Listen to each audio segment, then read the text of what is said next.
My name is Heather Eckner, and I'm the Education Specialist for the Autism Alliance of Michigan.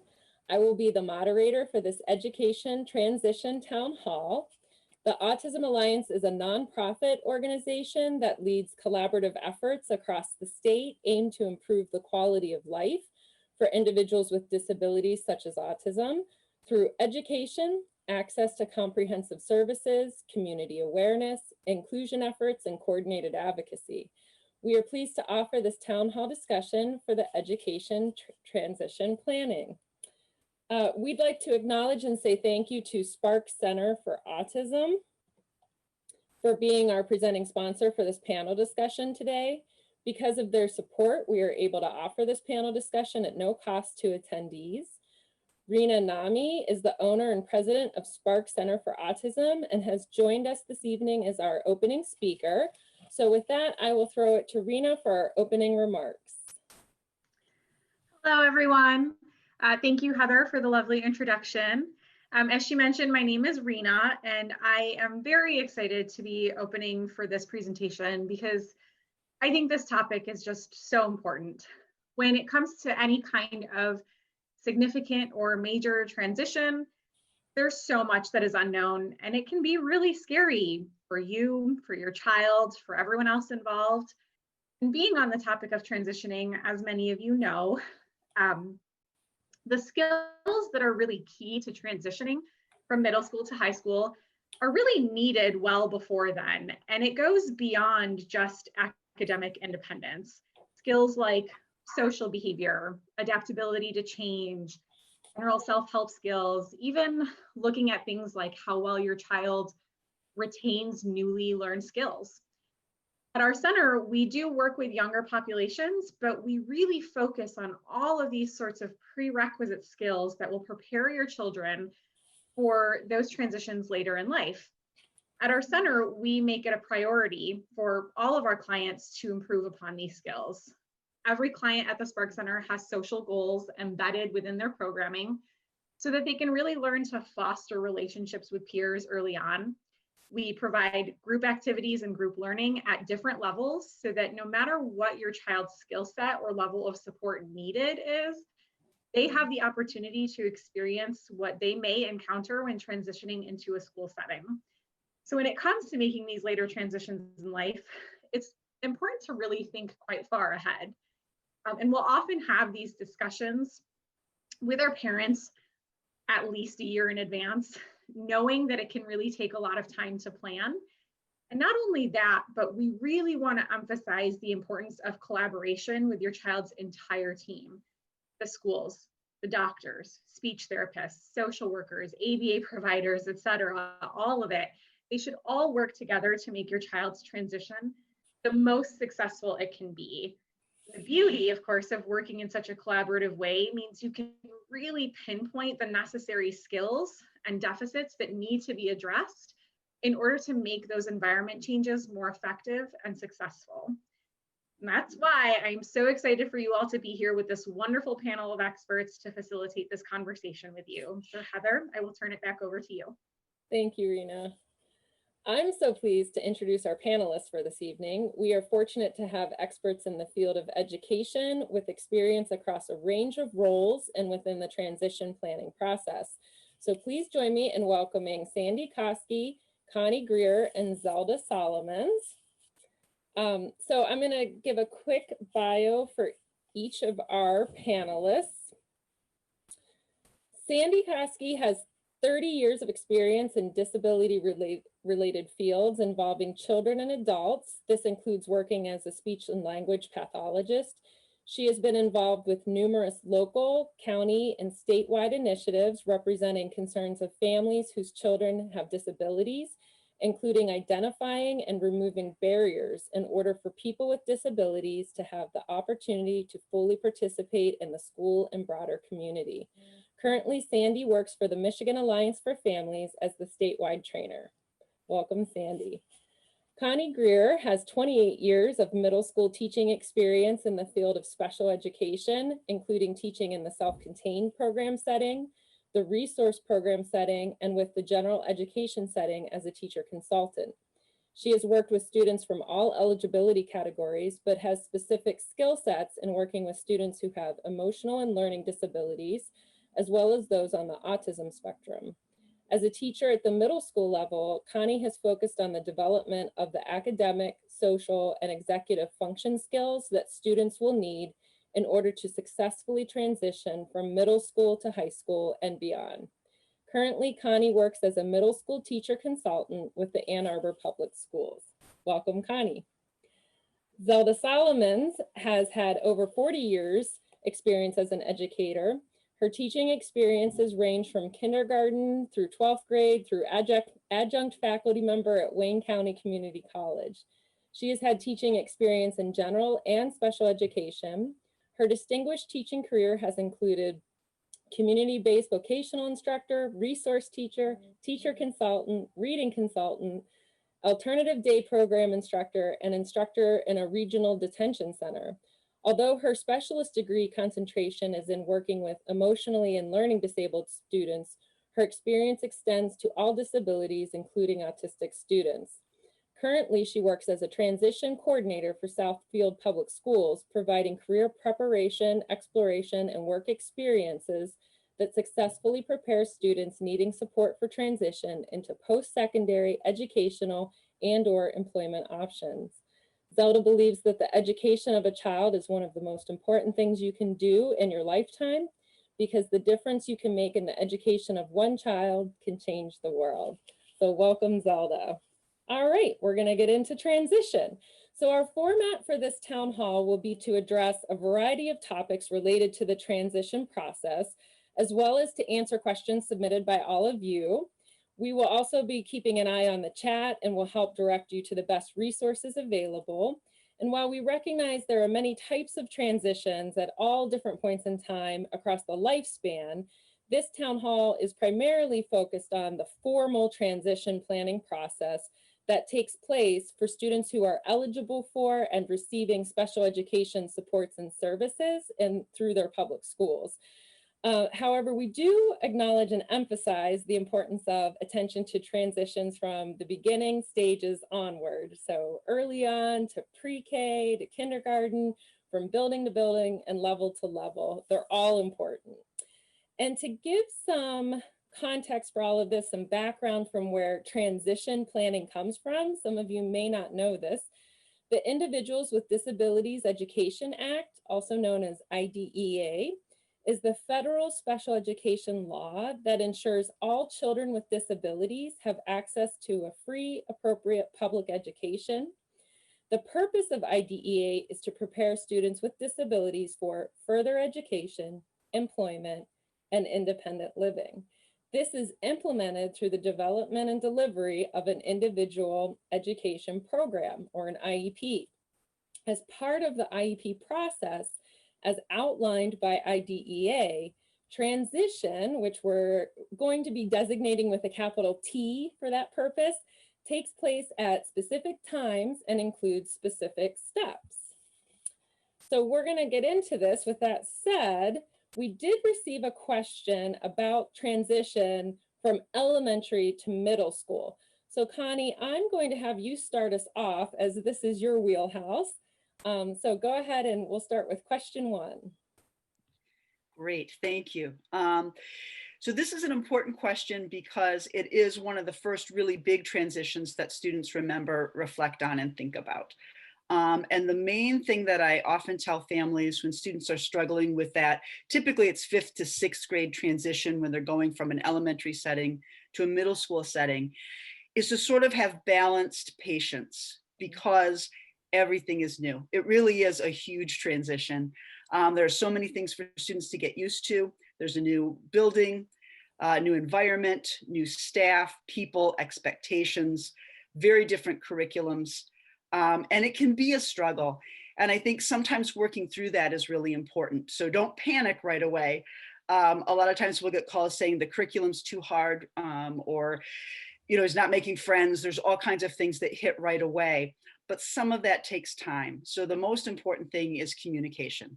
Communicate with the team, check in. A lot of times the case manager or teacher consultant will be able to support you and help you in knowing if the transition so far is typical in any way, or if there are concerns that the building is seeing.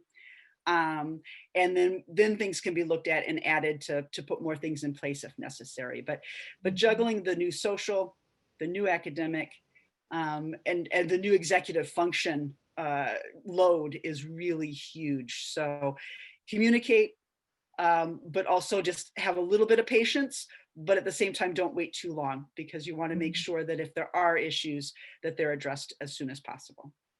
I agree with that, Connie. And I just wanted to add a little bit to that too, is that the best communication is for the parents, because you know your students the best. Know what they like, know what they don't like, how they learn, all of that, what they enjoy, what they don't. So, and you know how they handle change, which is really important too. And just like Connie said, I agree with communicating. And some of the things that I saw too is, if you're able, going from elementary to middle school, try to visit the middle school and maybe talk with some of the teachers there that may, and take the child with you so that they can see the new environment, where they're going, what it looks like. Especially with, I know, students on the spectrum, they have a lot of difficulty, some of them, with change and with the environment. So talking to them, always letting them know it's okay, it's a safe place, and maybe even talking with some of the middle school teachers that they're going to be working with. Even if you can set up an IEP early, just to let them know what your child may need. All of those are really good steps from elementary to middle school. Thank you. All right.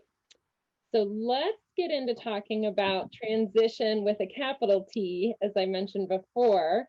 So this is a whole process. So Zelda, can you start with explaining what transition is? Yes. One thing is, I love to talk about transition. I've been doing it for a while, and I'm really excited to be here. I don't know if you all can tell, but I am excited to be here, especially with people that are also in the field. I always like meeting new people, so I am honored actually to be a part of this esteemed panel. But yeah, what transition is, you know, we all go through transition all the time, from birth, you know, transition, coming out of the womb, that's a transition, to tell you the truth. But, you know, moving to a different house, marriage to divorce, single to married, job change, this pandemic, that's transition. Well, we are talking about the big T, transition. And what matters, I think, the most is how we handle the transition. Are we prepared for it? And if we are, then it can move pretty smooth. I know that for the pandemic, none of us were prepared. And it was like a panic in all phases.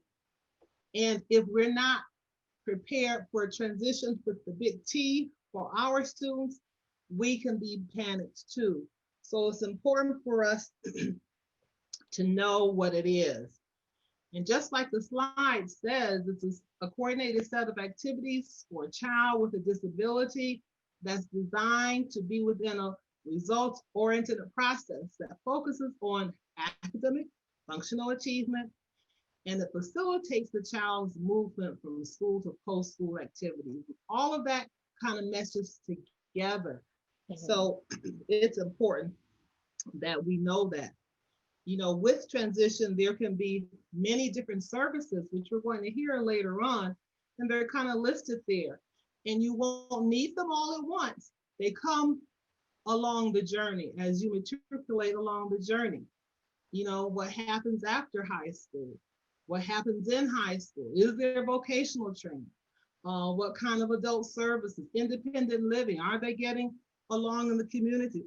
All of that is really important. For our students, I like to say that transition is a process, a tool. It's like working together collaboratively, knowing what your dreams and goals are for your student, planning the steps along the way, forming partnerships and supports, because you really need that. And you are going to have challenges and choices along the way, but that's all to improve the whole life planning. I think we have enough, but that's it. This is kind of what transition planning kind of answers some of these questions as you go along. And we're going to hear more about that in the process. But who is a student? What are their unique talents? And all of our students have talents and interests and strengths. And we like to really draw on the strengths, not the negatives, draw on the strengths. What does a student want in life now? What are your goals for your student? What barriers do they have? And how can we reach those? It's whole life planning. So what transition really means is all about learning, collaboration. And it's also the outcomes, the results, where we want to go. Where is that North Star? How are we going to get there? And I love it. We can tell, Zelda. Thank you. Sandy or Connie, anything to add in there? She pretty much covered it, huh? Okay. Connie, we'll come back to you again for this one. Again, because that middle school point and asking where does transition, the process begin. And so over the next few slides, we'll walk through some of the main points in the process. We'll go beginning here. Go ahead, Connie. Well, from a middle school perspective, transition sort of starts the minute that students walk in the door of middle school that first day. Because the whole goal of middle school is to truly prepare students to make sure that they have the skills that they'll need in order to be successful in high school and beyond. So we sort of start to take a look at what are the academic skills of the student? Where are they at academically, and how can we move them forward? Socially, we look at, can they communicate? Are they able to communicate their needs? Are they able to talk to teachers as well as talk to peers? Can they work in groups? Skills that they will need for obviously high school and later. We also look a lot at executive function. Is a student able to manage their materials and time? Are they able to plan? Are they able to prioritize? Vital skills that they're going to need and that they'll need in order to be independent. Because a lot of times in thinking about high school and high school success, we're looking at what can a student do independently without another person there to support them in doing it. So I think that piece is something we focus on a lot. We also focus on tools, making sure that students get the tools they need in order to be independent. If that's learning to use tools for speech to text and text to speech, if it's learning tools that they're able to use for communication, we want to make sure that all the bugs are worked out and that they're able to use those fluidly before we send them off to high school, where they will need to use them on a daily basis. So I feel like middle school is that place where everything gets sort of assessed and worked on in an effort to make that transition to high school and later smooth and possible. It's true. And another step in that process, Connie, you can start us off and then any other panelists can add into this, but talking about the educational development plan. Absolutely. So in middle school, we do start that in the 7th grade. I know different districts use different programs for that, but it's typically an online program that starts to assess student interests and student aptitudes. And we start that in the 7th grade. Students fill it in each year. They add to it each year.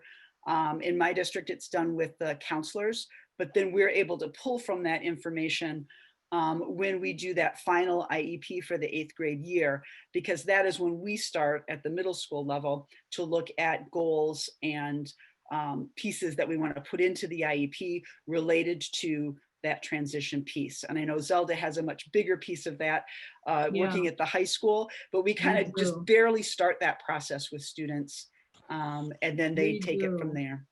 We're really big on the education development plan. We in our district, we kind of start looking at transition. I know we consider it at age 14, but we really start looking at it at 13. So kind of at the 7th and 8th grade.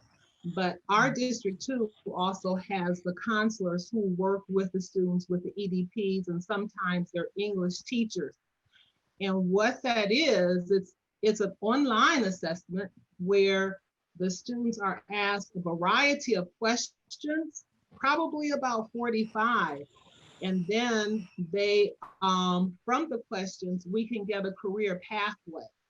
And there's several different career pathways that are involved in that, which kind of helps us just form an idea of kind of what they may want to do. Sometimes it matches, sometimes it may not. And some of the career pathways would be like business marketing and technology, computer science, human services, health sciences. It can be things like construction or engineering, those kinds of pathways where some students may like hands-on, and this is generated just by the questions that they answer. And from that, you will also get some suggested careers. So that kind of also helps us too, because let's face it, in the 7th or 8th grade, they don't really know what they want to do. So we're really kind of exploring, trying to find out what their interests are, but at least giving us some starting point of where we can start developing a plan for them. And as it goes along, it can change often because this assessment is done every year. So in the IEP process at the high school, we look at it from the 8th grade when we get it. Sometimes we get it and sometimes we don't, but we make sure that it happens in the 9th grade for sure. And then we update it every year. And you'll be surprised how often it changes. But it's typical because even with us, I mean, how many times have we changed our careers? I can think of myself changing it about 3 times before I actually got into education. I wanted to be a speech pathologist. Then I wanted to be a social worker. So as students are exposed to careers and all of that, it changes along the way. But I'm really glad they kind of implemented this as a requirement because it really does help us as educators to help align. And even with the EDP, there's so much that's involved because if they really want to go in a certain pathway, they even have subjects lined out that can fit that pathway. All the times we don't follow that, but it's there for our use. And I think it's very, very beneficial. So if you out there, if your student is in the middle school or in the high school and they don't have an EDP, make sure you ask about it. I know right now we have changed our platform. It used to be Career Cruising, the online assessment, but now they've changed it to Zello for at least Southfield Public Schools. Zello with an X, X-E-L-L-O. And in that they have tons of information, but they always start off with the career match where we can get a career pathway, and then that helps us as we go along. That's great. Heather, I would like to be able, the only piece that I'd like to add is that the educational development plan is actually written into a Michigan law. It's the same law that spells out what our high school graduation standards are. And it is required by law that all children in Michigan's public schools have an EDP going into 9th grade. So it's not an option not to have it. If somebody has done, if it's not been developed, then their system has broken down for a student, because it is required that they have it in place going into high school. So Yeah, I that's just wanted to That add is that. true. yeah, that's a really great point. And just as you pointed out, Sandy, all students do this. So it's something Excellent. used in the IEP special education process, but all students do this. I have to ask, because I'm channeling almost every middle schooler I know, including my own son. Does YouTuber come out as a career path? I think that falls into media and Video communication. gamer. Okay. Video gamer. That's what they call it. I just Okay. wanted to add one other thing too. I know that we, having worked with all disabilities, I know that there are some students that are not able to do the online EDP. So there are some districts that have developed an alternate EDP, an alternate education development plan, where it's a series of assessments that can give the same kind of information, but through different assessments. Like especially with the students on the spectrum, they have visual assessments that they can glean some information from that. So if they cannot do it online, ask about the alternate education development plan for your child. Right, it's not really, it's more of an alternate assessment. That's a different Okay. way we go about assessing it. It's still the EDP though, right? It's just a different way of assessing the information. And I also would add that information from that EDP, as soon as it starting to be developed, that is excellent information and data to bring into an IEP meeting, especially when we begin to incorporate it into we should begin to incorporate it into the transition IEP. So it should absolutely be considered. It has a great deal of information as it relates to employment.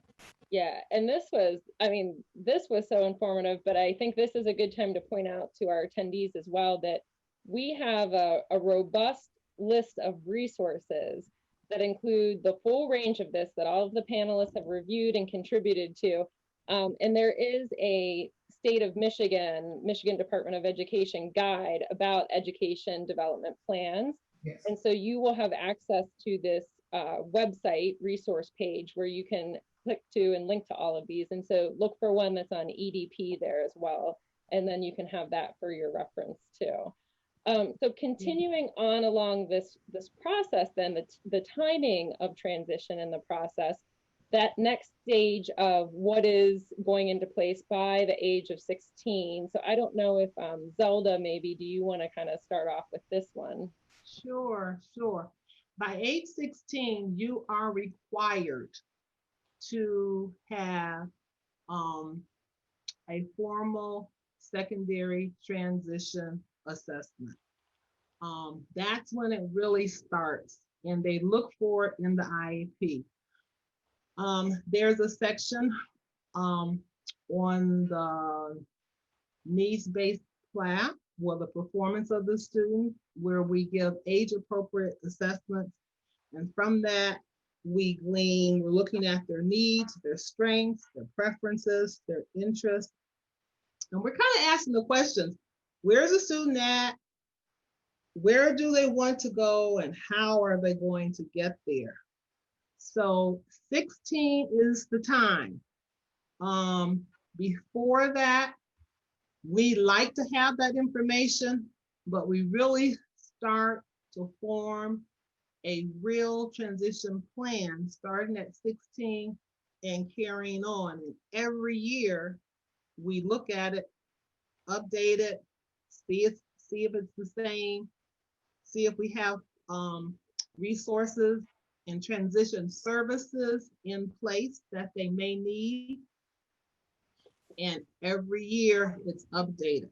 What are we going to do to help the student reach the goal? And how are we going to get there? That's really important. Right. And so the law does require that be in place by age 16, but it is also an option for a family to ask for that formal process to start at any point in time. And Yeah.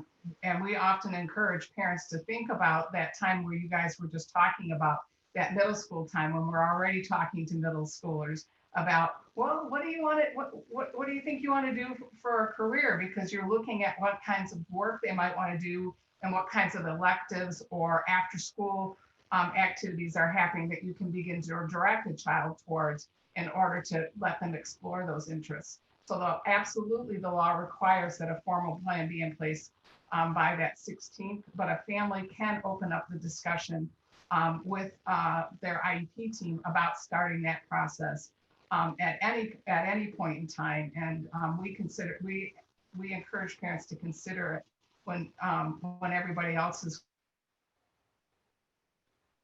kind Yeah. of busy. Yeah. Great. And Very true. yeah, I could imagine that being especially helpful for a student that, again, the parents know their student best, that maybe needs some time to be able to try either a multitude, lots of different things because they really aren't sure, or maybe they need some extra time to be able to even transition into those experiences, right? If they need some additional Right. support. So, Yeah. so what I'm hearing is just there are steps in this process, but it's an ongoing process. And there are, target benchmark points for things to happen, but things can happen earlier too, as you have that Yeah. communication and collaboration with your child's IEP team. Yes, and even at the middle school level, I often really encourage parents and students to try different things, because at the middle school level, it's a much lower risk than trying a bunch of new things at the high school. Take different electives, even if you're not sure if you'll like it or not, because there's only one way to find out, and it's to give it a try. Try different clubs. There's usually a lot of opportunities for different, to meet with different groups of people. But it's a great time to really explore. And that way, when students get to the more formalized transition component, they know how to answer a little bit more than they would have if they hadn't had those experiences. Very true. We spend a lot of time with that with our ninth graders coming in, career exploration, a lot of interest inventories, likes and dislikes, different checklists. And sometimes that does come with them from the middle school, which is a big help. But if not, that I look at that as exploration, kind of deciding which course of study you're going to be on or exploring. Then when we get to the 10th and 10th grade, it's really kind of important to target which way you're going to go. And then from the 10th and 11th grade, because you have to, once you get in the ninth grade, it counts. Credits start to count then. So you have to kind of really collaborate together, student and parent, counselor, because we got to know about the skills, we got to know about their independence. We have to kind of know how we're going to help them reach their goal. And if the goal that they're planning to reach is realistic for the student. So all of that comes into forefront there, because by 11th and 12th grade, we should kind of know what's going to happen for those last 2 years. Yeah, great. And I did make a note to myself to explain one acronym that was used. Zelda, I think you said there was a section for the needs-based PLAF. So the PLAF is I know this is our world of special education and the acronym soup. So for those that may not know, and even if your child has an IEP or you're a student with an IEP, there's a section of the IEP called the present levels of academic achievement and functional performance, which has turned into an acronym that I still am not sure of the, PLAF. Yeah, I know. but Sometimes I forget. So if you hear PLAF, we're talking about that That's what section we're of the talking IEP that is talking about all of those things, right? Present levels, academic achievement, functional performance, which ties into the earlier, aspects of the transition planning process too. So, Correct. Yeah. Because in that PLAF is, thank you, Heather, there is a section for a secondary transition assessment where we look at an assessment, we get the results, and then we talk about the needs. And that's on that same page, you have the math, the reading, and all of that there also. but my specialty is that transition. I'm always looking for that. So, and you kind of want to tie all that in together with their skills, their math, their reading, what they want to do, how are they going to get there, what are the assessments saying they can or can't do, or what they like to do. So Yeah, that's important. yeah. A lot of good, deep information, right? Yeah. So then kind of walking along this process still, we start to get towards, kind of that closeout of the journey. And so I wanted to just kind of explain and share a little bit of information about that summary of performance. Yeah. So Zelda, go ahead, since that's kind of, again, Okay. the part that you're most involved with as well. Yes. Summary of performance is something that is required for all of our students who are graduating and leaving high school, or who are aging out. Aging out means they were on a certificate of completion and they are now 26. They also have to have a summary of performance. And this summary of performance, I like to call it a gift. I can't remember when they started this summary of performance, but it maybe in the last, maybe, I don't know, six or so years. I don't know, you guys might know. But what it is, it's a form where we have to list how the student's general disability has affected their academic achievement, functioning performance in general ed, how it has affected that. And then we look at the strength of the student. We look at the results of any assessments that they've taken, whether the student is graduating with a diploma or certificate, any honors they've received, any vocational accomplishments, post-secondary goals. It's kind of a summary of all the things they've done in high school and where they're at right now. And this form is required, and it is filled out by the teacher and the student, and it's kept in their file. So we like to give it to the student as a gift. Here is all the things you've done. This is what we're going to be doing. This is how you did on assessment. This is what the assessment results were. These are some of the honors we like to put everything in there that typifies what they've done in high school and the supports they have and what they may need going forward. That's a summary of performance. Yeah. And that can be used for, students can take that then, and they can use that as a tool for self-advocacy in whatever Yes. steps they take next, whether it's some kind of vocational, some employment, or higher learning opportunities. That is a great tool for them to use to communicate what are their talents, what are their areas of need, how have they done on things so far. It's a summary of performance, right, of how they've done. Yeah.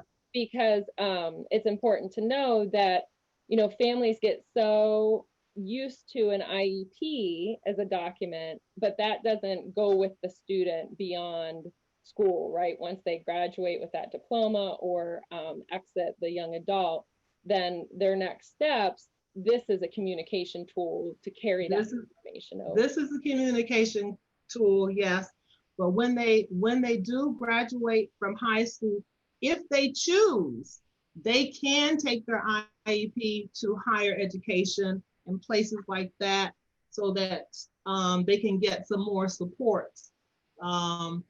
They have different support offices in colleges and places where they go, where they can show them their IEP. But this document is also a good one for them to see as well.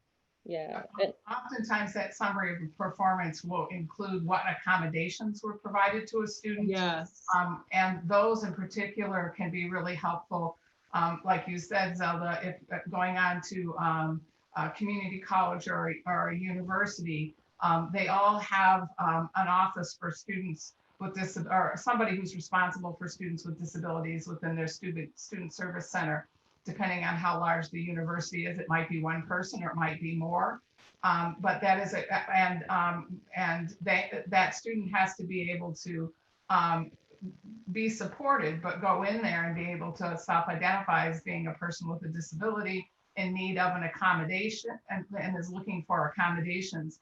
And an IEP can provide some of that information, but if that summary of performance is done well and includes those accommodations, it really does give that student support for beginning to open a file with that office to determine their eligibility as a person with a disability and a reasonable request for an accommodation. So it's also a good useful tool also for agencies too, to look at what they've done, how they can support them, because there's some agencies that don't like to really get involved until they've completed their education.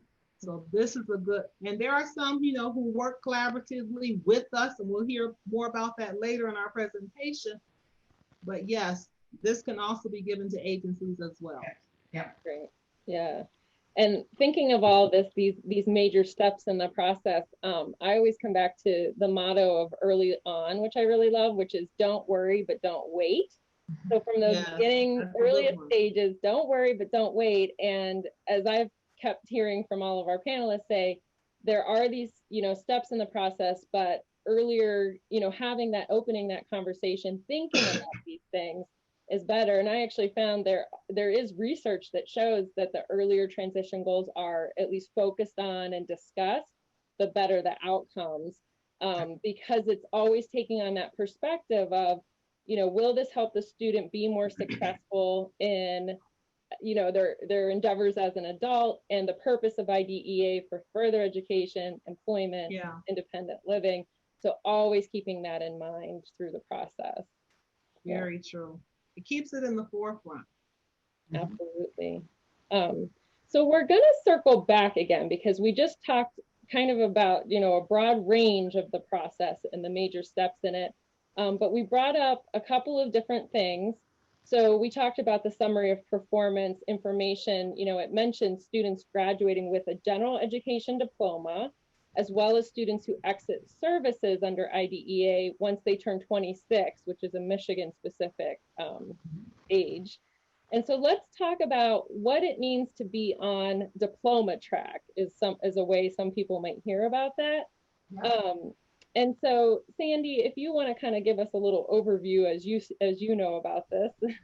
Yeah, absolutely. So a couple of key things that people need to understand about our high school graduation standards is that our graduation requirements is that those requirements are actually written into Michigan law. It was something that our legislators made a decision on, and they passed a law. And so it's not something that your school district set up and is trying to make life difficult for you or your student. And the school districts have very little leeway in what they can do in terms of modifying those. So the first and most important thing is you need to know that it's in law. Michigan Alliance for Families has a pretty comprehensive website on things related to special education. And if you went to our website and in the search put diploma, it would take you to some information and documents that. But what I'm going to do right now is make some general statements. There always are some exceptions as we go along. So the first general statement that I want to make is that if you do not meet the high school graduation requirements, you will exit high school without a diploma. And in Michigan, there are two ways to exit high school: with a diploma or without a diploma. We often, as families, hear about things called certificates of completion or certificates of attendance, or they're called a wide variety of things. And it's important that parents know that those have no standing in law, rule, or regulation, that they are simply something that has been created by local school districts, and that they are not a diploma.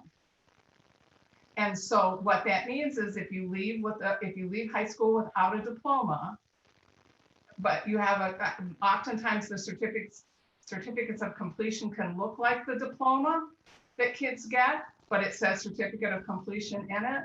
But a student and a family need to know that it's not a diploma and it doesn't have the same standing, which means that if you're filling out an application for employment or for a college or university and you're asked whether or not you have a high school diploma, the answer to that question is no. And if someone was looking to fire you for some reason and you answered yes on an application, that could be seen as giving false information on your employment application. So it's just really important that students understand whether they're exiting high school with or without a diploma. Let's see. There are students who are not going to be able to meet the high school graduation standards. They're just not going to be able to do that. And so those students who are not going to be able to meet the high school requirements, graduation requirements, under federal law, they're entitled to special education until age 21. But in Michigan, we have a law that's called the Michigan Mandatory Special Education Law, and that law actually extends that to age 26. We're the only state that has that too. Yeah, And there's yeah. some parents that even move to Michigan because of that. Absolutely. So typically what happens then is that students end up going to what's called the Young Adult Transition Program. They all seem to be called that or some version of that. And typically our experience is that those Young Adult Transition Programs no longer are focusing on academics, so they wouldn't necessarily be it's not necessarily a path to be able to have for a student to be able to get a diploma. At that point, those young adult transition programs are really beginning to focus really on independent living and employment and involvement in a community. And so families need to know that it's not necessarily a place they need to be asking that question if their intent is after high school to be able to continue to work towards a diploma, whether or not that young adult transition program can do that. I lost my train of thought there for a second, but I'll get it back, I promise.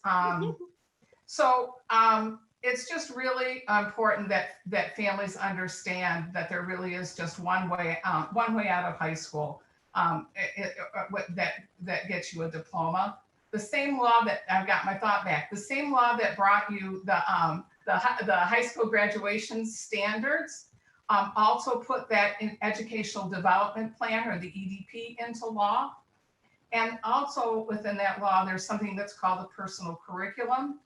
And a personal curriculum is a tool that can be used to help students with and without disabilities be able to have a different way of earning those requirements for graduation.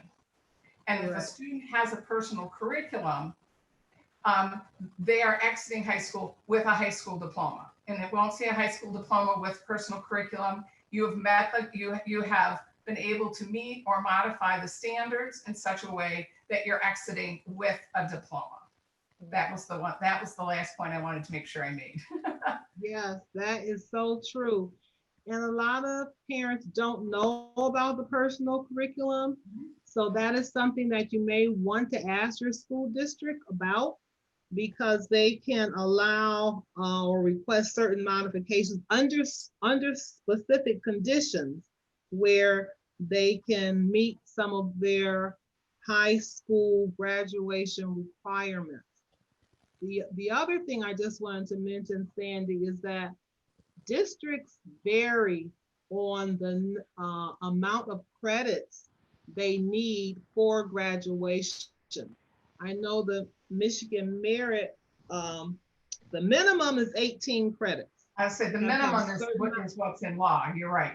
School districts have 18 credits.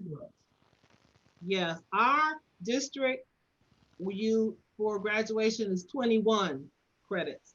There's some districts that have 36 credits that they have to have. So it varies from district to district.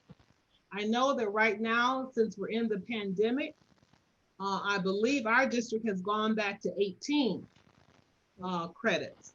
So it varies. And those 18 credits are the ones that are set out in law. They removed the requirements that are set out in law. there's like 4 credits of English. You have to have a certain amount of physical education. I think 3 credits of science. Yeah. Math is, certain amount of credit, social studies, visual arts, and world language. And that's all under the Michigan Merit curriculum. The one thing that I do really want to add, as it relates to students who are exiting high school without a diploma, that was, for us personally, that was the situation we were in with my son, is that he exited high school without a diploma. But what I found and what we were able to do in collaboration with our local school district was to really have a conversation then about what was the point of him being in high school, right? We don't have to meet the math requirements anymore because he's not going to get a high school diploma, but what's the point of him being there? And we were able, for my son, to be able to do some independent study in an automotive program so that he gained knowledge and skills as it relates towards being able to work in the auto industry. We were able to access some of those daily living things, like we had some health and nutrition classes and cooking classes that were important for him in his post-secondary goals. So families whose kids are exiting without a diploma, I really want to encourage them to really ask the question. We've got 4 years. If you're talking about semesters, right? We got 8 semesters to be able to really say, what can this student access in this school environment that moves them towards their goals around employment and ongoing education and independent living? Because it does begin to open up some doors that maybe we hadn't really thought about before. It does. It goes back to those basic questions. What are your dreams and goals? And how are we going to meet them? Because let's face it, there are many people that have diplomas and even have college degrees, but are not working or they're not able to sustain themselves. And there are students who don't have diplomas or college degrees and are doing very, very well. Yeah. So if you have a good collaborative team to know what the skills are, know what's out there that they can make a good living, they can sustain themselves. Transition planning is important. There are lots of things that the high school environment has to offer a student with disabilities. Even just that ability to navigate throughout the school building and be more and more independent helps develop a set of skills and an opportunity to problem solve that they'll be using as they move out into the community and begin to navigate maybe somewhere places independently by themselves. They've already had experience of kind of having gotten lost and had to ask for help because they did it in the school environment, which is one of the safest environments they're going to be in. And so there are lots of things to be able to learn in the school environment. There's absolutely a purpose for a student to be there, even if they're going to be exiting without a diploma. Right. No, that's such a good point. Connie, I want to loop you in then from that middle school perspective, just, kind of those beginning stages of it. And I think a lot of parents aren't using this language yet sometimes in the middle school level, but the planning we do in the middle school level impacts these tracks, right? Or the paths. So do you want to share a little from that middle school kind of experience? Yes. Yeah. So at the middle school, there isn't a diploma or non-diploma track because we don't give credits. But the discussions really need to start at the middle school level because every decision that we make impacts what track that student is on later on. So oftentimes we look at the goals and the planning as they relate to high school and later in life. A lot of times we even pull out the high school requirements and look at those when we're doing some of the middle school IEPs, because it's hard to hit a target if you don't know what it is. And that, those graduation requirements look very different today than they did when I was in school. So a lot of parents and families sometimes aren't aware of what it is students will need to do in order to graduate. And that way we know what the target is. We have open and clear discussions about it, because I wouldn't want the first time a parent heard the words diploma track to be in 9th grade. You want to sort of talk about it all the way along. And when you're making decisions, look at them from the lens of how will this impact what the student needs to do later on. So, even though we don't have the different tracks, it's really important that the discussions start right away so that we can prepare. And I can't imagine trying to initiate that conversation with families. It's very emotional, right? Very much, Very yes. emotional conversation, and as parents, we can absolutely project into the future the impact of leaving high school without a diploma. However, we are doing families a real disservice if we're not breaking the news to them that their kid's not getting a diploma until their junior or senior year. Which oftentimes can happen to families and so it's not, as an educator, my heart goes out to the folks who have to start that conversation, but the more you put it off, and it's not even really about making that decision about no diploma, yes a diploma. It's really about what Connie said. It's let's pull out what those standards are and let's see what we can do to make that work and what works best for this child in their life in the future. Yeah, that's why it's called an individual education plan. Mm-hmm. Absolutely. This makes me think, this discussion, so here's an example. So within the potential option of a personal curriculum, if you have a student that's in a school district that typically requires more than the minimum 18 credits, could a personal curriculum allow for that, you know, not having to hit whatever the 21 or anything higher, but hitting just that required 18? Have any of you ever experienced something like that? Yes, that can happen.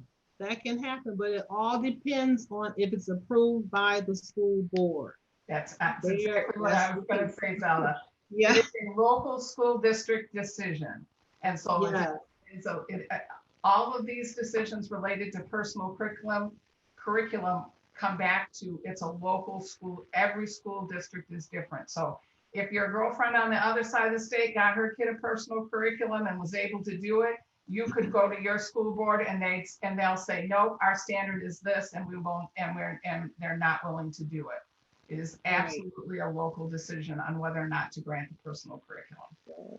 Okay. But I sure would be having that conversation. Absolutely, yeah. Yeah. And I for personally, I like if a student can get a diploma, I push for that always. Absolutely. But not to say that you cannot be productive without a diploma, because you can be productive without a diploma. Right, and that's a really great point. And there are broader movements over the last, decade or more of trying to find ways to provide opportunities for that. So I know that nationally, I think it's called Think College. Yes. And it's, so more and more programs and community colleges sometimes have some programs to try to help a student even work towards maybe a GED if they didn't graduate with a diploma. But Think College, kind of partners up with different programs, and students that may not have graduated with a high school diploma, but they can sit in and what's the word? They can, they can monitor classes in college sometimes and participate in different ways. So again, it's about just exploring all of these options, but the important thing is knowing what these different options are and what it means to be on these different paths, thinking ahead to the vision for the student and the student's own vision, and where is this all leading. So that's great. And I want to do, oh, go ahead. Oh, I just wanted to add one last thing just to kind of piggyback off what you said. For community colleges, you do not have to have a diploma to go to a community college. Mm-hmm. Absolutely. You do have to pass an entrance exam. If you get a high enough score, then you can begin to start taking classes that will give you credit.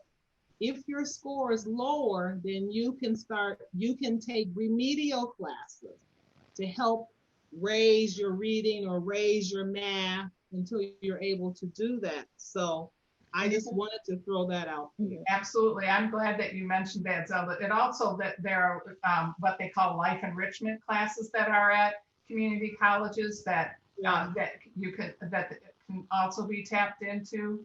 But absolutely, our community colleges are giving people who have left high school with or without disabilities with no diploma options for continuing their education. Very true. That's great. So we've covered a lot of ground with this. So I want to do another resource reminder and let everyone know that, again, that website resource that we will give everyone access to actually includes an overview of the summary of performance that we had talked about before. It links to the Michigan Alliance for Families webpage and that diploma section that Sandy mentioned. And I second what you said about the Michigan Alliance for Families website. It is just resource rich, and it's really laid out in a great way that you can easily search by topics. I use it all the time, so I highly encourage everyone to go there. And then we have resources that also talk more about personal curriculum, and this diploma decision summary one page is part of that resource mix too. So we're going to have lots of things to send you to keep learning about this and reminding yourselves about all of these different options in the process. Let's circle back to steps in the transition process again. And so Connie, I think we'll start with you. Oh, go ahead. Heather, right before that, there is a question Okay, great. That says, if a child has been homeschooled up until middle school, is it hard to start the process? And that answer is absolutely no. It's not hard to start the process. You can start that process right away. Not hard at all. Yeah, thank you, Zelda. Yeah, and that's great as we're kind of going. Go ahead. The issue would be that the first step would be for if that child who has been homeschooled has not yet been receiving special education services, then the parent needs to put in writing that that they suspect that their child is a child with a disability, special education services, and submit that and go through the evaluation process to determine eligibility for special education. And once you've hit that, the child's been determined eligible, then this transition process is embedded into the IEP. Yes, thank you, Sandy. Yeah, always a good reminder, back to the basics, right? Yeah. Connie, so I was going to come back to you again, just given that middle school perspective when we talk about steps in the process and when things begin.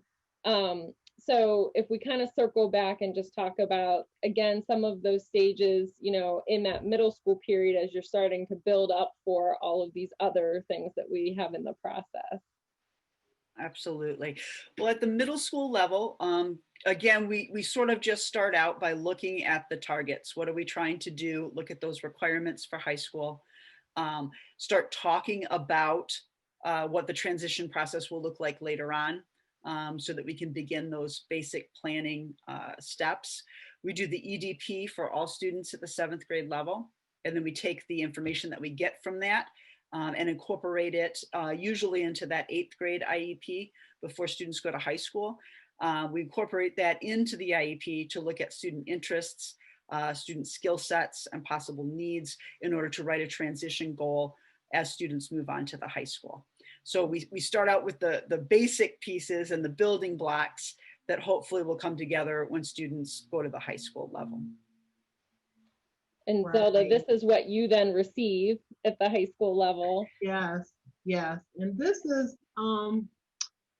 is where we really like to look at our 8th graders coming in. We have a process in our district called Move Ups, where we have one of our high school teachers go to the middle school to sit in on their last IEP there.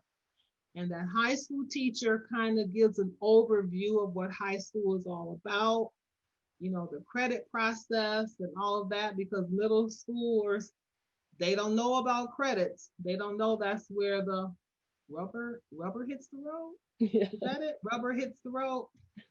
So they need to be aware of that. We like to sit in on the IEPs because we want to know the student. We want to kind of know the skill levels and what they recommend. We don't like to automatically put a student on a certificate of completion because we never know what may happen in the high school. They may be able to do some of the things there.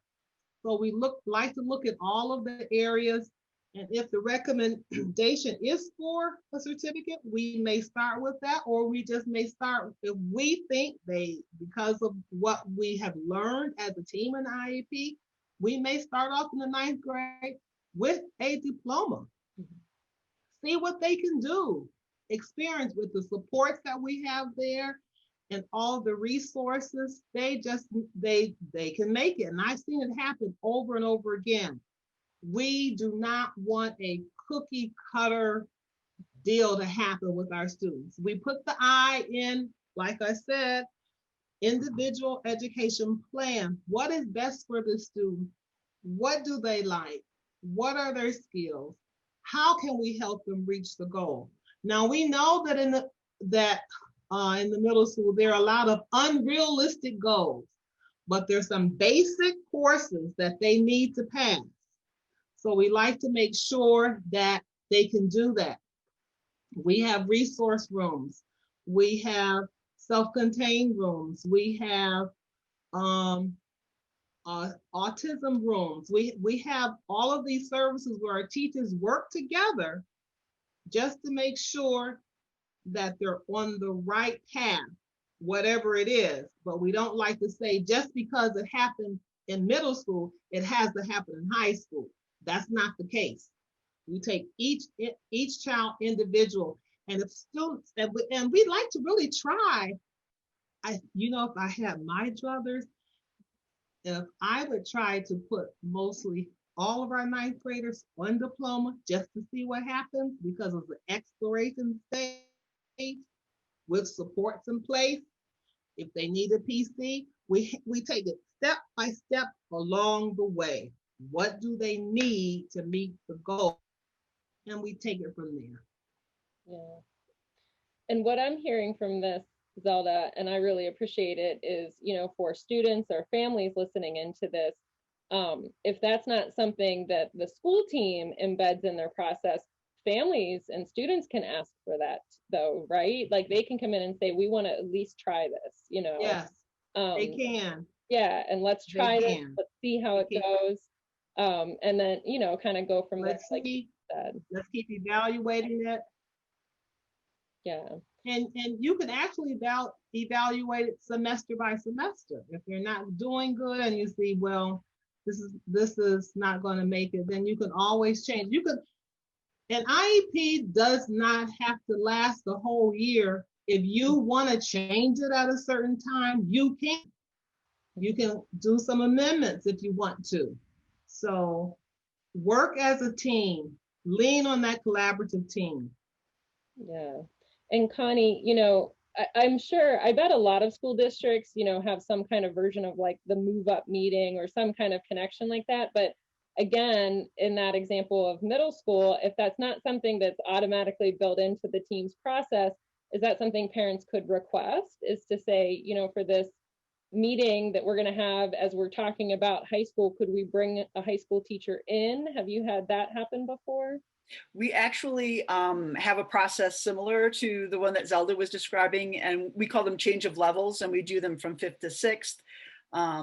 Also from the preschool to the elementary, and then from the 8th to the 9th. So we naturally do that, but I do assume it's something you could request because I find sometimes those are the most vital IEPs, because it does give that next level the opportunity to hear from people who have worked with the student for a long time, the information, as well as to just share ideas and learn more about what the next level entails. So I find those to be incredibly helpful. Because a lot of times the middle school, they don't know what the high school has to offer. So it's important for them to know. Yeah, make the connection. Great.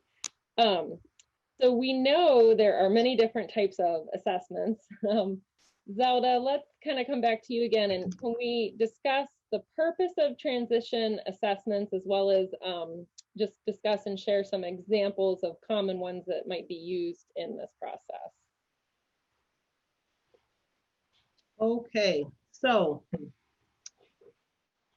appropriate assessments are important, and they cover some or all of these areas when appropriate. Career, employment, education and training, adult life, which will be kind of independent living, and community experiences, recreation and leisure. It's the whole child. So there's the IEP process. So we want to know from the assessments, where is the student presently? Where is the student going? And how does the student get there? There are so many transition assessments. There are formal and there are informal assessments. The formal assessments are data driven, and they have the standardized measurements. It has, statistics that compare students with other students their ages. And then they have the informal assessments where they're not data driven, but they're rather content and performance driven. And we kind of use those informal assessments to kind of inform instruction, how you're going to do that. There are a lot of informal assessments that are used because it kind of gives us a good idea of where they're performing now. If you want to use formal assessments, then you're comparing what your student can do compared with other students their ages. So we like to kind of have a mixture of both in there. And I'm going to just give you a little idea of the one that we use in our district that we really seem to love, where we use it in Michigan a lot in the 28 districts in Oakland County anyway. And I think you use it too, Connie. It's called the STAT-R, which stands for the Student Transition Assessment Tool. And the R means revised because it's been revised. And it covers a lot of good areas it covers all of those areas actually. It gives you 4 basic questions on career development. You'll ask us as an adult, what kind of work do you want to do? A lot of them are unsure, and that's okay. Or a lot of them say, I want to be a professional athlete. That is always there. We find out what it is there that they want. For post-secondary education, we ask after school, what additional education and training do you want? Some of them don't even know what they want, or they don't have any idea what it would take to be a doctor or a professional athlete. Some of them want to be that, and they've never been on a basketball team. Then adult life. As an adult, where do you want to live? So we talk about that. And after all of these questions, there are some sub-questions that give us a score. And we really do love this assessment because you can see the difference from 9th grade to 12th grade and the progress they've made, because after each question, there are about 6 or 5 different areas that we cover: work experience, career goal, getting a job, accommodations. That's all under career employment. So we can see where they answer no, we know that's what we need to work on to help them reach their goal. And as we go along with these questions, like as an adult, what kind of work do you want to do? We really kind of start delving into, why do you want to be the doctor? What is it about the doctor that interests you? Sometimes we find out that they just want to help. So there's a lot of different avenues or information that we can pick up from the STAT-R. And I think we put that in the resource. We did. Yeah, I was for just looking. parents to look at. Yep. There are three versions to this. There's the standard form, there's a supported independent form, and there's the participation form. And if the student cannot read, we like on the participation form, we like to work with the parent. So they fill out the questions so that we can get a good idea of what they see and what they know their child may like and we may not. So sometimes we have the student and the parent fill out the same form, and you'll be surprised at the difference in answers. So that gives a good score. So we really love that. The STAR is an informal assessment. Then we have several different kind of interest inventory. That is always good, with questions on what do you like to do? Do you like to work indoors or outdoors? Can you carry and lift heavy things? Do you like to draw? Do you like to clean? And yes or no questions. And as they're answering these questions, then we're developing a career path, because in the end, it will give you a score on which career path was the highest. So there's interest inventories, and there's several different ones of that. There are informal interest inventories and they're formal interest inventories. Skill checklists, like what do you like to do? Do you like to draw? Do you like to type? Can you use a computer? Do you like to wait on the table? And these are just check marks. So there are a lot of things that we can use to glean information. Personal strengths, another checklist. Are you friendly? Do you like to work alone? Do you like to work outside, inside? So there's several different things where we can draw from to start pulling together what they like to do and where they like to go. A formal one that people use a lot is the transition planning inventory, and that covers a lot of different areas as well. And I'm sure Connie and Sandy, you know many more assessments that you may use, or especially you, Connie, that your district may use in coming up with the answers to these areas, which help us in gleaning that information and forming the plan. And like I said, every year they change. They change, but we keep just going over it again, revising it, and that's the whole purpose of it, until we can really hone in on something that's realistic and something that they can do. Zelda, one of the things that you mentioned was having the parent fill out a form and then having the student answering the same questions, and how sometimes those are nowhere near each other.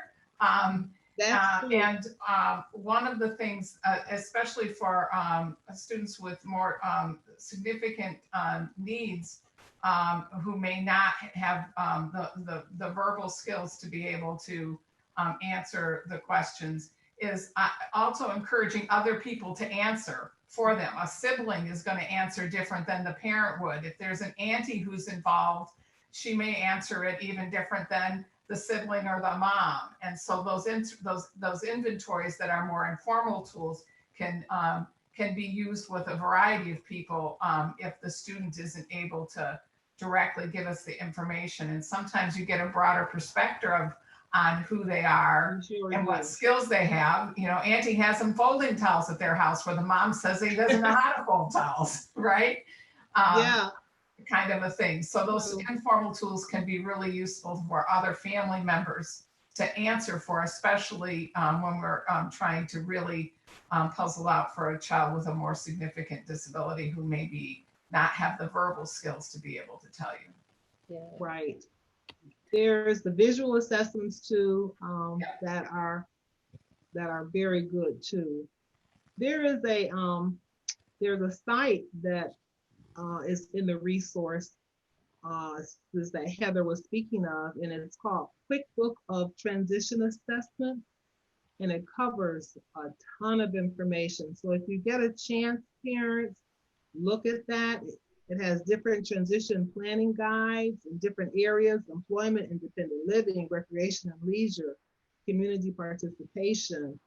It has a transition roadmap, different transition assessment tools, learning styles, a transition checklist planning for life after high school. It's really quite extensive. So it's really a good thing to just look at those resources. Transition assessments really are the ongoing, like the screen says, ongoing data collection of needs, preferences, and interests used to make recommendations, draws connections between school and post-school, and brings the stakeholders together in planning. Very important. I did want to just add that there's huge value at the middle school level, and starting there, we also use the stat R. And for students, oftentimes at the 8th grade level, sometimes they feel silly answering the questions, or they don't know the answers. They're questions they've never heard before, and they need to think about it. But it's really important to kind of get that conversation going, get the thought going, because then students do begin to think about goals that they might have or places they want to live. I think one of the questions is about, do you know what it takes to get a driver's license, or do you know what your birth certificate is? You know, Yeah. things like that, that most of them have no idea about yet, but it starts that idea. It starts the process for them thinking about prioritizing and planning for the future. Yeah. Great. Yeah. There's good questions on the daily living skills too. Do you know how to cook? Do you know how to wash? I mean, those things. I cannot tell you how many IEPs I have gone to and I've gotten to that part. And I'll say, well, Mom, okay, well, I'm sure your daily living skills are all together. He cleans his room, he knows how to cook. She says, what? Are you kidding me? He doesn't know how to do any of those things. So a lot of times we take things for granted. So it is a good assessment where parents can also start looking at it to start pulling away and start letting your child branch out and do some of those things, sorting the clothes, cleaning up their room. I mean, all those things are important. Helping you cook. I know students with more significance, they don't even want their students in the kitchen, but there's some things that they can do. So you need to try to start pulling away, because we want these students to be independent as much as possible. So. And we want to presume confidence, right? So we want to try Yeah. things. Yeah. So we've been talking about how IEP teams, focusing on the strengths and the needs of the student, and how throughout this process, through the transition assessments is one way to kind of explore interests and different things. But, what are some of the ways that students might be able to explore options and opportunities beyond like the assessments part of it? So maybe Sandy, if we kind of start with you, what are some of the experiences that you're aware of for students? So I was really, as I was putting some thought into this question, it really for me comes back to really taking a look at the IEP, and that the child's individualized education program covers 3 areas that are related to school. The first one is the general education curriculum, which we all know, are they learning their math and their science and those things. And families are oftentimes very concerned about that part of that becomes most of the focus for the IEP, is how they're doing academically. But IEPs can also be written to ensure success for students' participation in extracurricular activities and being successful in non-academic times of the school day. And so when we think about extracurricular, the easiest ones to talk about are those that happen up at the high school level, right? Those are the drama club and the yearbook club and photography and the thing that happens in those extracurricular activities is that students gravitate to those things because they are an interest to them, right? You don't show up at the automotive gearhead club if you're not interested in cars. But when you show up there, you find all the other gearheads who are interested and want to talk about cars and want to explore stuff. And so it oftentimes is a place to begin to look for developing friendships, because friendships start with common interest. Mhm. And those times also give opportunities to begin to learn some skills that might be related to a career field, and some opportunities to even just explore whether or not photography is as glorious as you thought it was. You thought maybe you want to do wildlife photography, but that wildlife photography means getting wet in the rain, going out in the snow, right? And those maybe are two things that you don't like. And so maybe you switch to, you get an opportunity to think about indoor photography. And so it's an opportunity to build friendship, but it's also an opportunity to do some career exploration in a pretty structured environment. And IEPs can be written to support a student in those extracurricular activities, whether it is skills they need to develop there, or if it's simply being able to put accommodations or modifications in place to support the student. The same thing I think about as it relates to non-academic activities, right? The non-academic activities are those times of the school day, like getting to and from school, passing. I talked about passing in the hallway earlier. My son, when he was in 4th grade and we were doing his change of level into middle school, he said, I want to be free to walk the hall. I want to be free when I go to school out there. And we had to say, what does that mean? Well, he'd always had an aide with him when he was in the hallways, and he wanted to be free to walk in the hallway with his friends. And so he's the one who started me on the journey of going, well, if he can't make it from the classroom to the art room by himself, what is this going to look like as an adult?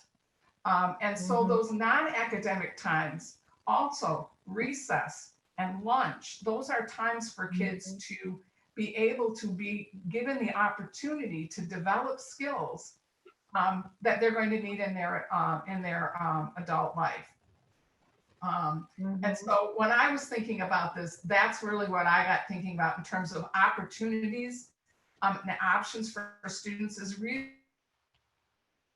focusing on the IEP, listening to the student. Parents have Oh, you might be.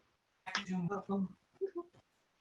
He's Did I cut out? Yeah, you cut out for a Yeah. second. So just that last part, giving the opportunity to develop the skills, but with the IEP team. Yeah, I'm going to turn my camera off. My Okay. son is doing an online class, and we may be fighting for bandwidth at the moment. Okay. Okay, what was I saying? Somebody give me a jump start. Well, you were saying about given the opportunity to develop those skills when you were thinking about, how to Right. explore options and Oh. opportunities. And then you started talking about the IEP team, how that can be. Yeah, and it's really important that in this transition time that we as parents learn to listen more than we talk.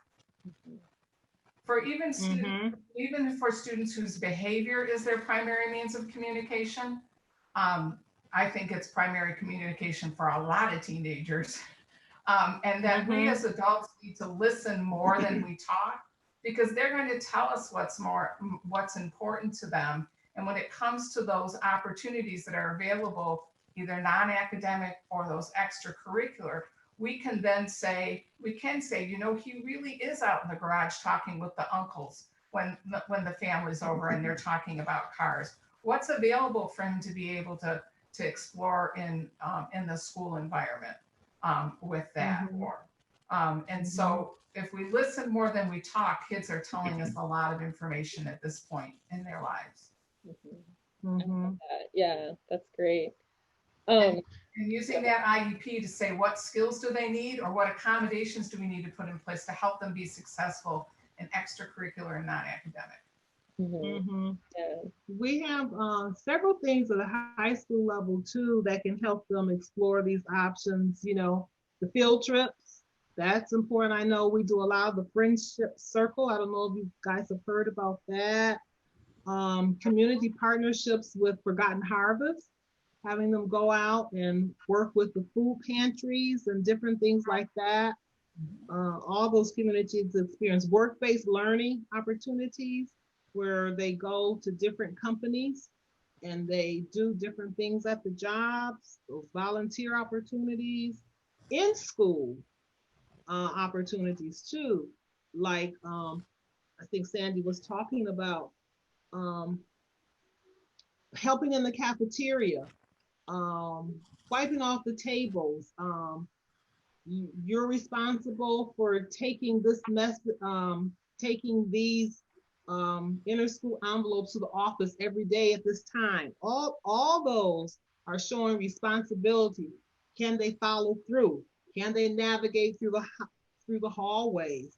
You can even partnership up with the teacher, where you do some things with the student that can help them gain some experience as exploring opportunities. The partnerships with the community for more able students, the online exploration, ONET Online has a lot of different career explorations, even with Zello that I talked about earlier with the EDP. There's a lot of career exploration there, job shadowing, and the pre-eds. I don't know if you are familiar with the pre-employment training that is offered through Michigan Rehabilitation Services. They work closely with our 9th and 10th graders in giving them work related skills and job shadowing. So those are some agencies that also can help with, and you don't have to have an open case. They just come into the school and they do empowerment sessions with the students. So there are many opportunities that your school has to offer. And if you don't know what they are, then you should ask. Yeah, and another resource reminder, Zelda shared with us that pre-ETS, the pre-employment transition services menu that the Southfield Public Schools use, and we did link that example on our resources list too. So that'll be something that families can look at, and just, if nothing else, to get some of those ideas, right, of things that they can then share and talk about with their child's IEP team. Great.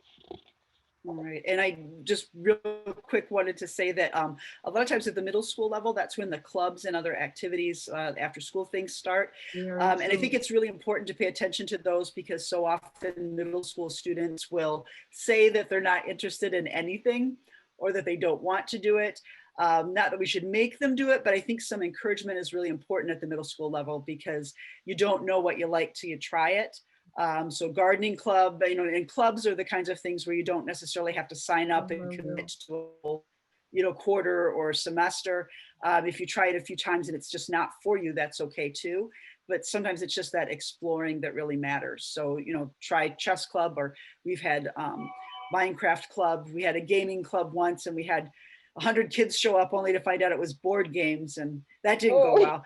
But, just try all the different things. That is very key. Yeah, that's good. I'm picturing the 100 kids showing up that thinks that it's like online gaming and it's board games. I got that stuck in my head right now. That just reminded me of what we have at our school. It's called School to Work, and it is a partnership that we have with New Horizons and with Michigan Rehab Services, that we meet with students one day after school, and they meet for an hour, and we have all the gamut of disabilities in this program, because we like all of our seniors to have had some kind of employment before they graduate. So we do interview skills, we do job search, we have employers come in and talk about different opportunities. And during their winter or spring break, they actually work at a work site where they get paid. And then they work with an employment specialist that helps them find a job. So many of our seniors will leave with a job, and then they can either decide to keep the job or go to school or work the job part-time. So that's an opportunity that we offer as well. Yeah, that's great. And that reminds me that tonight we're talking about the education transition planning part of the process, but we do have two more sessions coming up in this series, and one of them is employment and independent living. So I'm sure that will get more into those kinds of examples of great job shadowing, like you said, and trying to get them set up with like the pre-employment kind of opportunities that could carry over once they graduate. So yeah, that sounds great. Yeah. So again, let's kind of bring it back. I kind of keep spiraling back to different points in the process, but bringing it back to a starting point again. And so Connie, you're our starting point with like that middle school, but the beginning in middle school, you know, because when people think about this transition again with the big T process, who should be part of that process? And that might look different at different times. So starting in middle school, who's typically part of that transition process? If we're looking at transition with the capital T, that usually is that 8th grade IEP. And for sure, all of the typical members that you would have for the IEP team should be there. But occasionally we do have, we don't have a lot of outside organizations that are available to students yet, but oftentimes there will be outside people who have worked with students for long periods of time, outside speech and language pathologists, occupational therapists, physical therapists, BCBAs, who oftentimes will either by coming to the meeting or by providing information for the parent or sent to us are able to participate in the meeting just to get a full view of the student and all of the different places that they communicate and learn. So that would be the main team there. And then again, at least in my district, we like to include someone from that next level, someone from the high school level to come to the meeting so that we can learn about programming, learn about expectations, and try to make good decisions about the goals and programming for that next level together as a team. Great. And I love that you mentioned, inviting in the outside providers and just kind of back to basics again, mentioning that at any point in the IEP process with meetings, parents can invite outside providers or somebody who they feel has knowledge about the child or just want to bring in for support, can invite them to join IEP meetings. And that usually is a really collaborative relationship again, where it's another perspective, somebody who knows the student, works with them, and you can get some really great insight as you're talking through all those different angles. So Zelda, this is that flow chart that we talked about. Yeah, this is my favorite flow chart that I make sure that all of our special ed teachers have this flow chart. Because for me, I think transition is the heart, I can make that the heart of the IEP. And because everything builds off of that, because you really want to know what they want to do and how they're going to get there. And once we find out what they want to do and it's realistic for them, then we do everything to make it possible. So we always start with the age-appropriate transition assessments, and from that, we find the needs, the strengths, the preferences, and interests, and then we write those measurable post-secondary goals. We write them in these areas: education, training, employment, independent living, as appropriate. And we write them so they're measurable. So I will, after completion of school, I will do whatever, so they can see years down the line, did this really happen? And you can also see, what did the school do to help them meet the goals? And that brings us right to those transition services. There was another slide earlier that listed all the different transition services, but there's services in instruction, related services, community experiences, where we talked about some of those things that you can do in school and out of school, work-based learning and all of that, development of adult learning objectives? Do they know their social security number? Are they taking driver's training, or do they need services to help with driver's training? All those types of things. How can we help make that happen? And I know for parents, it's a lot of information that's coming to you at different times. So and you will need things at different times. So all the information you will not need at once, but it's good to just continually hearing the information, jotting notes down, making connections that you know you may need. And I'm sure you've experienced that, Sandy, with your student who is now, you said 26? It's 26. And he's gone through the journey. Yeah. Then your course of study, what is that going to be? What agencies are you going to involve? And then those goals, and everything has to mesh. Your annual goals should be supporting your transition services. Mhm. Your annual goals should be supporting your measurable post-secondary goals. Your goals should be supporting your needs, strengths, and all of that should be coming together like a puzzle. The first time I saw this flow chart, it was a little overwhelming, but I'm with you. I love it now. Like once you get familiar with it and comfortable with it. The one thing that I wanted to come back to in terms of just thinking about those measurable post-secondary goals is that it's really about thinking where will the student be when their special education services end? Where do we want them to be Right. at as it relates to education, training, employment, and if appropriate, independent living?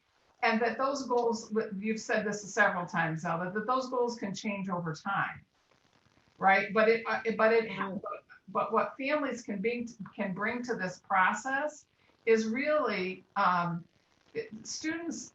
All children function within a family, and they're not separate from a family, even when they begin to get 24 and 26 years old. And those of us who have grown children may have them back with us now because the pandemic has left them unemployed and can't pay rent. And so all children function within a family. And so the family as a unit has some expectations for their children in terms of whether or not they'll continue to live with them. Some cultures have children stay with them within the family unit until they're married.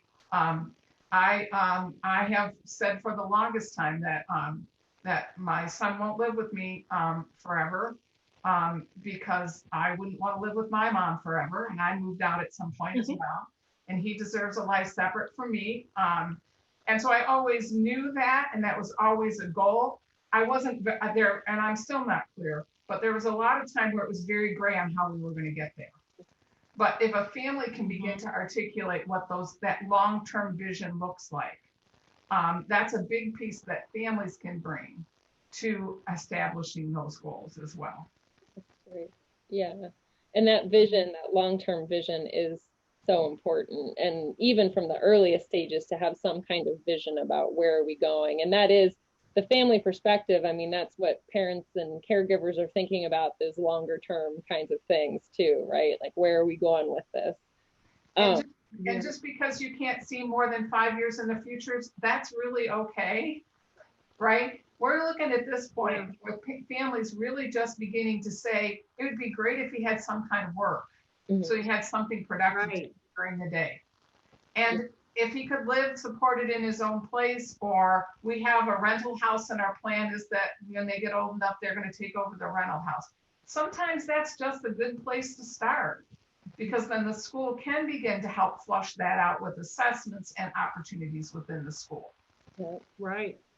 Yeah. And sometimes when you have really significant disabilities, sometimes the goal could be just having a meaningful day at home. What are you going to do? That can be a goal for that. And the fact that it may be that the goal is that the young adult with a disability has a schedule that runs independent of their parents, right? Yeah. That I go to work, my Yeah. husband goes to work, and that whatever that person with a disability life looks like happens separate from their family, even though they continue to live together. Yeah.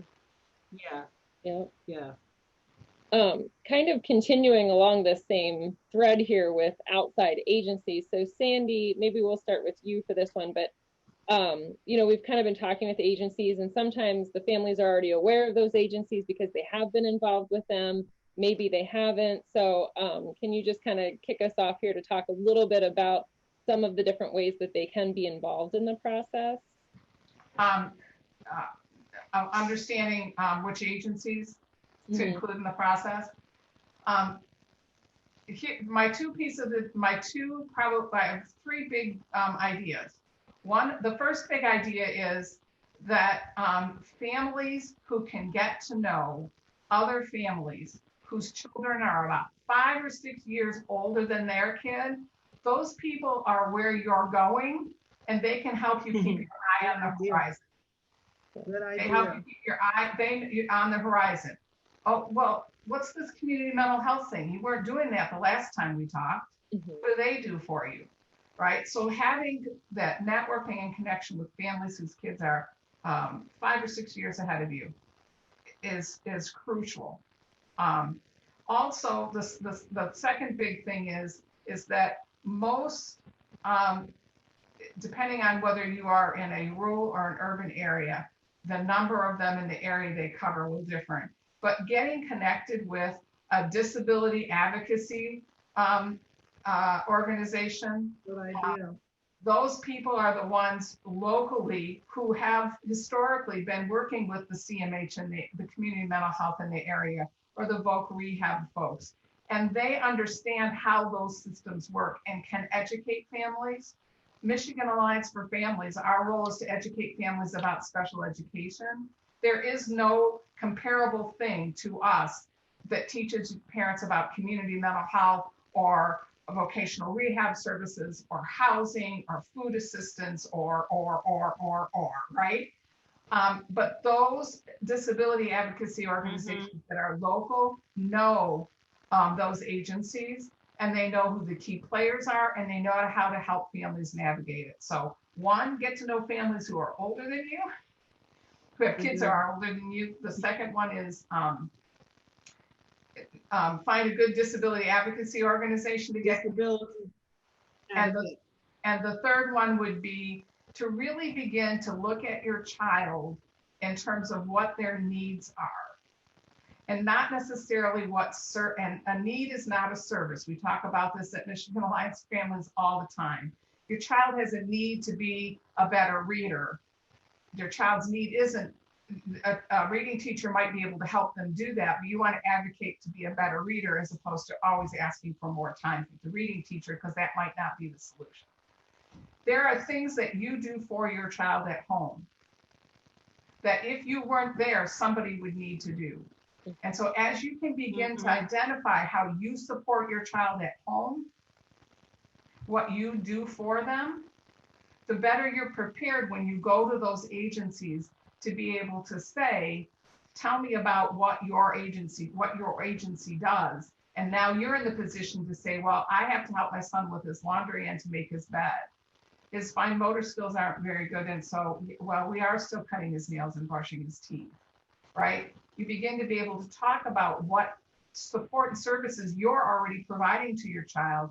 And those agencies are around beginning to help your child move, rely on maybe someone other than you to begin to be able to do those things as you as a parent age and need those systems in place for when after you're gone.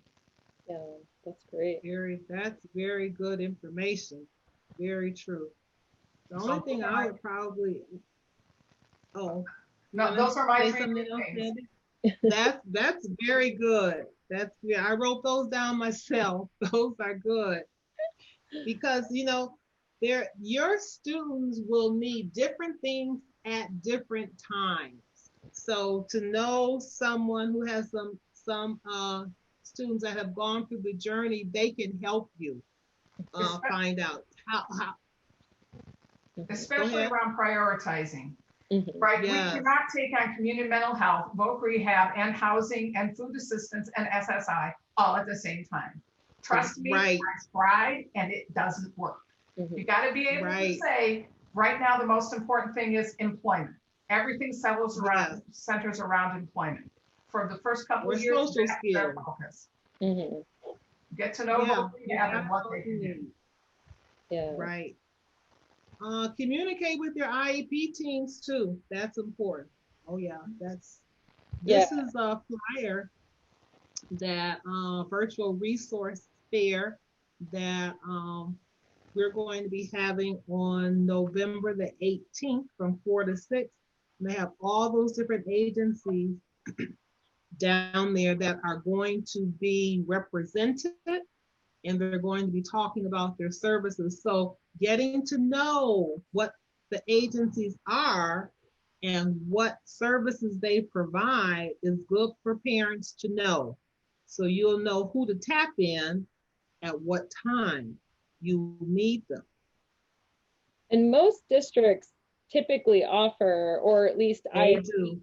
offer some kind of resource fair generally. So you kind of have to keep an eye out, or like to Sandy's point, if you're sort of tapped in with those families that know about this stuff and they tell you to kind of keep an eye out for resource fairs or workshops, you do have to kind of get plugged into getting, you know, maybe on email newsletter lists and things so that you're aware of like these upcoming kinds of events. So we wanted to share this one because it is coming up this month, and the link to this flyer with the registration link and everything is in that same resource list that we've mentioned before.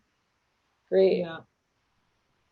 So this was a question, many of these questions, almost all of them are ones that we received from people that registered for this session.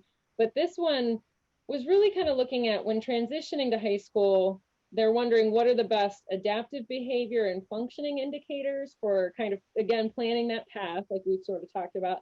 So Zelda, can you maybe touch on this a little bit? We've talked about different paths and how to think about this. Okay. I can kind of touch on it, and probably Sandy could help me, and Connie too. But I'm thinking about, when I thought about this, I was saying, well, we're looking at adaptive behavior. So when we're looking at behaviors of, this is of, you know, performance, daily activities, skills, or tasks that you should be able to complete. And we know that students on the spectrum can vary, and there are different rating scales that can assist, but I know there's 3 kind of main areas that they're looking at adaptive skills measure: the conceptual skills, social skills, and practical skills. So conceptual skills like communication and, you know, language, how well they are with academics; social skills, interacting and problem solving; and then those practical skills for personal skills, self-help, daily living, and all of that. But with transition planning, you're always going to look at their interests, and you're going to focus on that long-term goal and the level of independence or self-advocacy that they have. And do they have a sense of self and be able to express what they need or want? Because you kind of have to know that so that we can be able to support them. And it's driven by their strengths. And we know the challenges that they have. We just have to compensate for that and what supports are needed. So as a team, usually during the IEP or the transition planning process, that's when we kind of look at that and try to get a path that can help them with that self-advocacy, self-independence, how they can communicate and get around. Yeah. And I think actually that what you're talking about kind of ties into this next question. And Sandy, maybe we'll kind of bring it back to you, and just because you said it, you know, there are these specific skill areas that we're kind of looking at, but we're always considering interests, you know, how we can build in self-advocacy. So how can self-determination and the person-centered planning, those kinds of concepts, be incorporated in this process? And we've touched on it throughout, I think, with some examples, but we'll circle back now and just talk about it a little more. So I love that you framed it as a concept, because self-determination and person-centered planning are absolutely can absolutely be a set of beliefs or philosophy. And so I actually find it a hard thing to talk about because we've so embedded it into the way that we just function in life that to separate out and talk them like they're a thing is hard for me. And I'm going to circle back to it in a second because one of the things that I just want to make people aware of is that community mental health also uses these words of self-determination and person-centered planning. And the disability community at large talks about self-determination and person-centered planning. And they, at their core, have the same meaning, but how they are played out every day is very different. So oftentimes in the community mental health system, when people ask, are you doing self-determination? I'm never quite sure how to answer that question. Because when they say, are you doing self-determination, there's an option through community mental health to actually not use an agency to provide staff who come into your home or take your child out into the community. You have the option of actually where your child, your young adult, is actually the employer, and they hire, with the support of their family, the staff, and have control over that. And so that's how community mental health uses self-determination. It's about whose responsibility is it for hiring and managing staff. And person-centered planning that they do in community mental health is oftentimes centered around this year. Like in community mental health, they write an IPOS, an individualized plan of service, and that person-centered plan drives that. The person-centered planning process drives that. They oftentimes, though, are just looking at the upcoming year. In the disability community, when we talk about self-determination and person-centered planning, we're talking about bigger ideas. And we're talking about the idea to be able to say, I get to say, no, you don't provide me personal care. Whether I do that with my behavior or my words. It's about being able to say, I want the walls in my room to be blue, not this dang pink that my mom picked out when I was 2. It's about being able to have the at your ability level to determine the direction of your life based on what your interests are, based on what your preferences are, and how you want to spend your time. Yeah.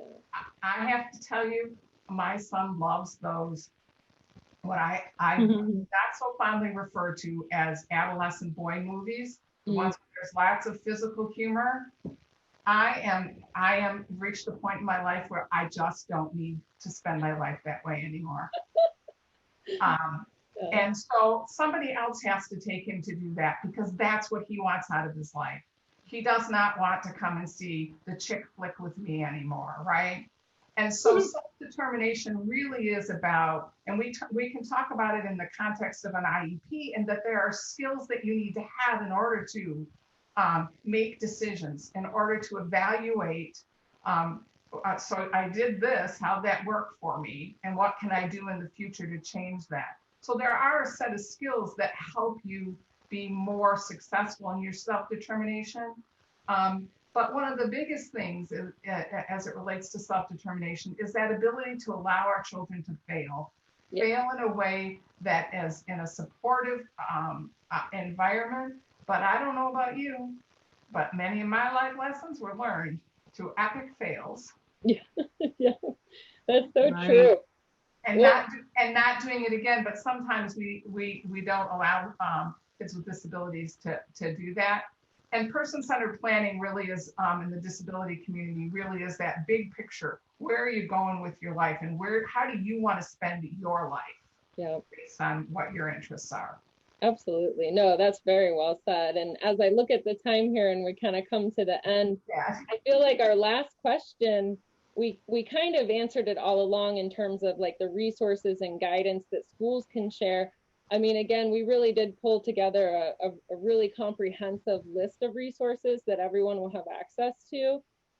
So just throughout the conversation, and then all of those different components that we've talked about really are the resources that can help you better understand the process. So wow, that I don't know, that went by fast for me. It did. There were two questions in the chat that if we can try to answer them real quick. From the time of requesting testing for special services, how long does a school have to complete the testing? I did provide a written answer for her. Oh, good, thank you. Oh, good. And, And then the other one was second, around peer-to-peer programs, and I yes. Oh, one as thank well. you, Sandy, perfect. Good, great, great, great. So yeah, all the attendees will receive a survey, and we really appreciate it if you take just a few minutes to fill it out, because this helps inform our planning for these types of events. And then just the friendly reminder that we do have 2 more sessions, employment and independent living coming up, and then healthcare transitions. So be sure to register to attend those as well. It's all part of this series. And we wanted to just thank our presenting sponsor again, Spark Center for Autism. We also wanted to mention our funders for the Autism Alliance of Michigan, Karen Kalina Wilson Smithbauer, and the state of Michigan provide funding to us. And then just our final kind of, goodbye and wrap up. I realize we might not have been able to get to everyone's questions. However, you can always reach out to our navigators at the Autism Alliance for assistance. And that includes individuals, parents, providers, school professionals, really anyone can reach out to us. Everything we do, our program services, our navigation is free. So here's some contact information, and we want to be connected. We want to just keep this conversation going. I want to thank our panel. The wealth of knowledge that was here tonight, you kind of can't put a price tag on that. So thank you for your time, for your input. We enjoyed it. Yeah. I just want to say where there's a challenge, we're going to meet it. Where there's an opportunity, we're going to take it. Where there's a struggle, we're going to fight it. Where there's a song, we're going to sing it. And where there's a goal, we are going to achieve it. Yay, that's great. I love it. Thank you. So thank you to everyone. Thank you to our panel. Take care, everyone, and goodbye.